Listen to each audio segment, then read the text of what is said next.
मुस्लिम समाज बांधवाला आपल्या माध्यमातून एकच सांगतो, भारतीय जनता पार्टी म्हणजे सबका साथ सबका विकास. तुम्ही का भारतीय जनता पार्टीला विरोध करता?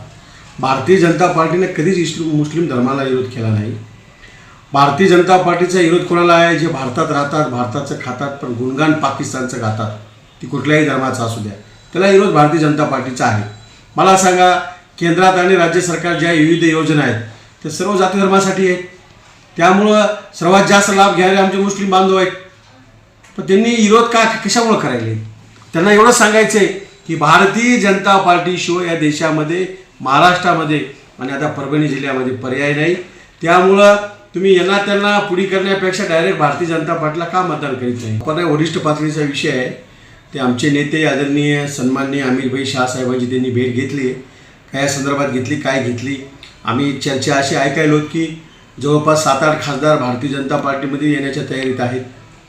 शेवटी आता ते त्यांचे निर्णय आहेत, कुठं जायचं, काय करायचं. पण काही ना काहीतरी घडत आहे, उगाच चर्चा होत नसते. त्यामुळं ते त्यांच्या पक्षांतर्गतला विषय आहे, आपल्या जिल्ह्यातला इतिहास आहे. शेवटी विकास कामाशिवाय पर्याय नाही. त्यांनी पाहितलं 11 वर्षे उद्धव सेनेचे खासदार राहून त्यांनी पाहितलं की त्यांचे जे नेतृत्व आहे, उद्धव ठाकरे साहेब हे घराच्या बाहेर निघत नाहीत, सामान्य जनतेत मिसळत नाहीत, काम करीत नाहीत. मग त्यांना पुढचं भवितव्य काही दिसणं झालं.